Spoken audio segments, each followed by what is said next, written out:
Hey. Okay. Hi, I'm Leslie with ArtInsights Animation and Film Art Gallery and ArtInsightsMagazine.com.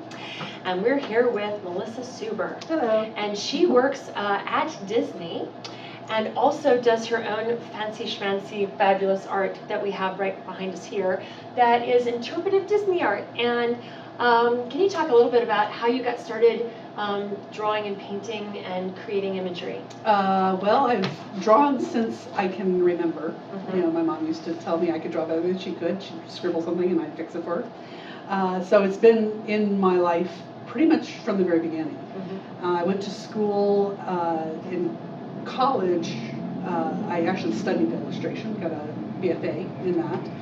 Before Did that, you go to Art Center or where'd you go? I went to Flagstaff, Northern Arizona University. Beautiful! Primarily because I wasn't sure I wanted to be a full-time artist. I was actually pre-med. Oh. And changed my mind. You could have been an anatomy artist. That's what I was aiming for. Oh, good, yes. okay. And gotcha. so things just took a turn, and as I was studying, I just decided that, you know, I like illustration, I love children's books, I love regular fine art. My family was very much into art, so we've always been in museums, and I grew up in New Mexico, so the culture is just art. And so being exposed to that often, it wasn't a hard leap to go and do it for a living. Scary because even my parents didn't think I could make a living at it. Everybody always tells me that. My mom says, get your teaching certificate as a backup. And so you didn't listen. I didn't listen. Everybody's grateful. It's great. Yeah. And when I graduated, I decided I like animation and I like the backgrounds of animation, all the environments. And you watched them as a kid and noticed the backgrounds? Yes. I didn't really care about the characters as much as just the story and where they were, because I thought it was cool that you could create a world that didn't exist. And this was way before digital and all that stuff. So. Do you remember as a little kid seeing backgrounds and thinking about how beautiful they were? Yes, primarily in 101 Dalmatians. Oh, that was one of the first ones. The Victorian houses and things. Right. Because I've always liked architecture. Also, it's like a mixture of angular and Victorian, that weird like 60s vibe, but mixed with Victorian. Right, and it was illustrative, which spoke to me. Right. So it was like a children's book that moved, which was just cool. And so I took my chance. I came out here, and I was doing layouts when I first got into animation. Wow. And so you started working for Disney almost immediately? No, actually that didn't quite work out right. The timing was a little off. I actually worked for a company called Deke first, and I worked on Dennis the Menace. Oh, okay, fun. And then as things worked out, my first full-time, long-term job was due to the Northridge earthquake. Okay. A friend of mine. That happened. A friend of mine was working at a company, and all the windows in their studio blew out, and all their artwork blew out onto the street. And so he called me up one night. He's like, "You want a job in animation? Here it is." That was a good time. Yeah. And then soon after that, I got an offer at Disney. Okay. And so you mean you were just working, and they were like, we want to find someone great. Did they come to you? Actually, I had been cold calling, because that's what you do. You cold call, you see what's going on, you bring your portfolio in. And so I had been doing that. So I made friends with all the assistants and the secretaries. As you do. Yes, they're the ones who can get you in. Yeah, exactly. So and plus, they tend to be the nicest. They are. And so I brought my book in, they looked at it, and they said, great, come on in, we'll put you in storyboard revision, all of that. And what's funny about how this ties in is when I first came out, we had a friend who worked at Disney. Took my portfolio to him, said, what do you think? He's like, you should be in visual development. Oh. And I'm like, how do you do that? He's like, I'm Pray not to sure. Goddess. Yes, exactly. Yeah, because it's really like the best job ever. Yeah, it's like the hardest thing to get into and the hardest thing to hold on to. And no one, oh, really? Because I think no one leaves. They don't. That's what I'm saying. It's like if you lose it, you lose it. Yeah. So you don't want to do that. So that has always been in the back of my head, that I love visual development. I finally got a chance to do it over at Dreamworks, and that was fun too. So then you're working at Disney, and what movies are you working on? I'm actually, at first I'm in their television department, because that's where most of the hiring was happening, and then I moved over to their Tunes department, which is their DVD, and what they do is they take the traditional films, and at the time they were making spin-offs of them. Right. And so I got a chance to work on everything from Little Mermaid 2 and 3 And like Scam. And Scam, right. and Fox and the Hound 2. Right. I got a chance to work on what was going to be Dumbo 2 with one of the original artists from Dumbo. Oh, that would have been that fun. Was fun. That was one of the best things I've always liked about Disney is I can actually work with some of the original guys. You know, they're older, getting on in the age, but you're not dealing with just somebody out of CalArts. You're dealing with someone who grew up with Walt Disney. Right. And it was great. My job at Disney is called storyboard, or story artist, depending on who you're talking to. And what I do is I get a script, and I read through it, I talk over with my director which direction he wants to go, and then I create the storyboard for the show. And most people, when I'm talking to laymen, I say, it's basically a graphic novel of the movie. Now, the characters are already developed and designed? Sometimes not. Okay, that's kind of fun. Yeah, sometimes we are asked to kind of fly until we get a design. Right. Or sometimes if we get a voice, we will add character to the characters they've actually drawn. So we'll have them do something and they'll add that on later on, which is always fun. I've also been like just put onto random things like do this song. You know, so I'll storyboard out a song that isn't really part of any specific sequence in the film, but they need a song, and that's actually fun too. Yeah. So, do you find when you go into work something different, very different every day? Not every day, but sometimes every week. It's interesting because there's always a little bit of drama. Because there's always a deadline. It's art. Yeah, it's art. There's always a deadline. Art and deadline mixed together. Exactly. Certain directors I've worked with, some are very hands-on. This is how you do it. This is how I've always done it. It's my opinion. No one else's. You are here to serve my vision. Great. Right now I'm working with a director who's a little bit more organic than that. He wants everybody's opinion because he comes from a school that says the more opinions I have will create a stronger end product. And he gets to choose, but having people be able to voice what they think. Exactly. He basically says, show me what you got, and he can pick and choose what works for him. So 2 different ways of working, 2 different ways that the actual production has to work within them. In Dreamworks, what did you do at Dreamworks? At Dreamworks, I was brought on in their TV division because it was straight lateral transfer, and I worked on a show called Toonsylvania, which was directed by Spielberg and everything. Right. Then after that wrapped up, we were doing development on other shows, and then that whole division kind of went through a restructuring, and then I was asked to stay on to do development in general, just what they call visual development. I was like, yes. And so that came about because I would watercolor at lunch, and one of the development guys came over. He's like, "Can you do something for me?" Really I was like, nice. Score. Just doing what I love. Thanks for noticing. Thanks. Yeah. And so I got to do a little development on Shrek and a little bit. The first one. Cool. When you finally started doing interpretive art, because now you're doing Disney interpretive art. Now you're doing kind of landscape-based interpretive art, and then there's some character representation, but for the most part, it's landscape-driven. And why is that? And talk a little bit about your design style. Okay.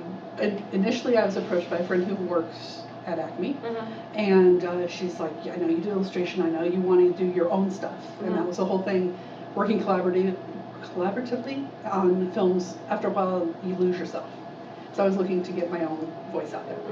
So she offered me the chance to come show my stuff. They liked what I did. I actually did a few character pieces to begin with,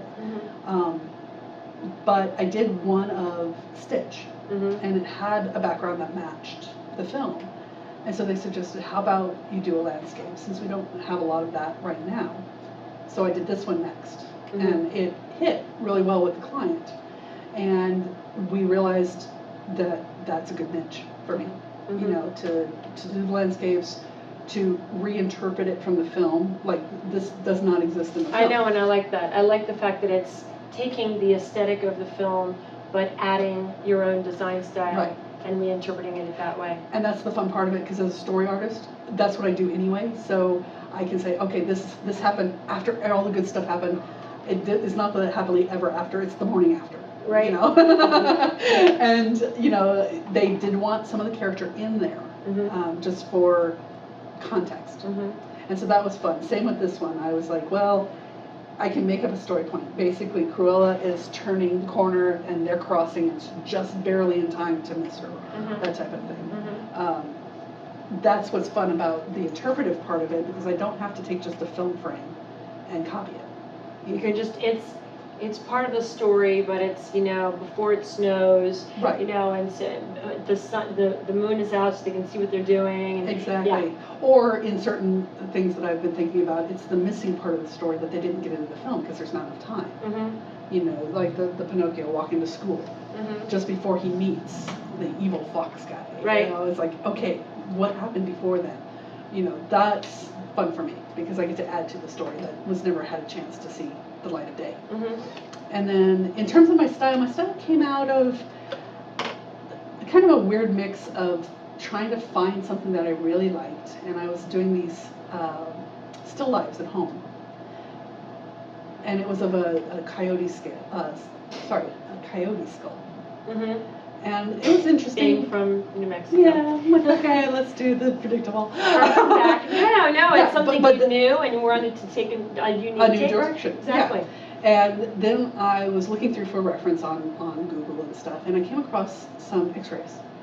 And I loved the fact that parts of the image would cross over. So you'd get this ribboning effect. And so I did a couple pieces like that with what I used to call shredding. They've now called it wrapping, and it's a much nicer term. And I applied it to several different things. I was doing toys, and then I did a piece for a LA gallery here where I found that I could play with the idea of what is in the foreground versus what is in the back. What is part of, say, the castle versus what is part of the sky. And start to push that so that it almost deconstructed but didn't completely. A little abstract expressionism. Exactly. But within a context that someone could still look at it and know what it is. But they could tell that something was off. That fine line. Yeah.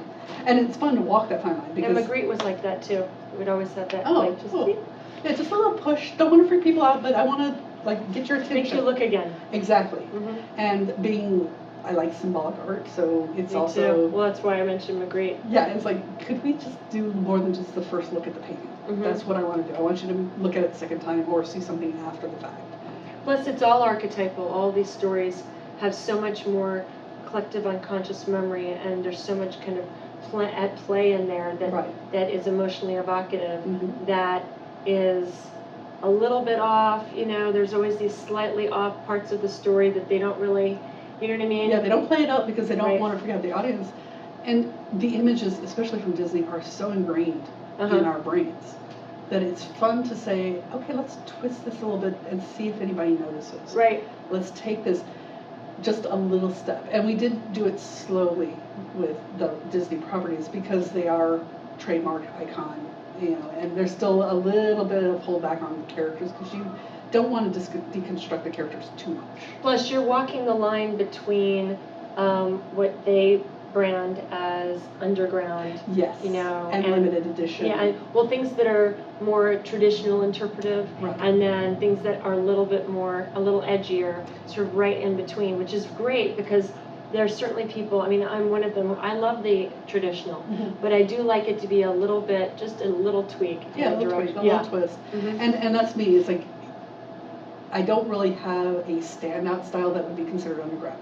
It's just not me. Speaking as girls, you know, we are allowing ourselves more and more edge because, you know, we're allowing ourselves to be funky and be ourselves. Right. And as you get a little bit older, you allow yourself to be funky and still have your own sense of style. And one of the things I think about your work that I love so much is I could see a whole family loving it, but I can certainly see a woman who is self-possessed and old enough to have some money to just enjoy their resonance with, you know, it's just slightly different than what you would remember, but it's warm enough. It's got a femininity to it, and it's got a sort of brashness that I really appreciate, and I think is great because it's filling a void for a collector that doesn't want just the usual you know. Yeah, and that's what when they first told me landscape, I was a little worried about like the snore factor. Right. Like, really? Well, that's all you too. Yeah. I mean, you know. And that's the thing. I mean, I had a friend who used to do landscapes, which is wonderful landscape, and he basically said, I make my landscape a personality. And I agree. It's like the feminine edge is needed, because you look at Cinderella, and growing up, people were always asking me to draw the pretty, cute Cinderella. Well, there's a dark side to me that I like to tap into, and this is a nice borderline to that. Plus, you wonder, like, for example, in Cinderella, don't you wonder while she was trapped inside that thing after Lady Tremaine locked her in there? Exactly. What's she doing in there? Yeah.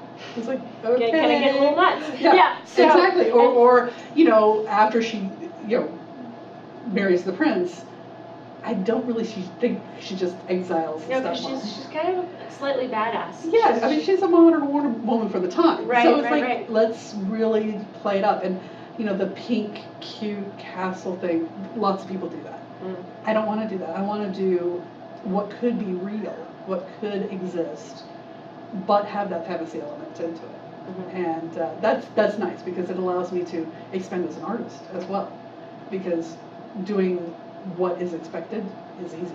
But I never brought in the gender thing until I did get older, and I realized, no, we need a little bit of a push here. Yeah, absolutely. So thank you very much, and thanks for talking to me today. Thank you. And so for more information and more videos, you can go to ArtInsightsMagazine.com or check out our website, because there'll probably be some awesome art by her there to check out, ArtInsights.com. And thank you so much for watching.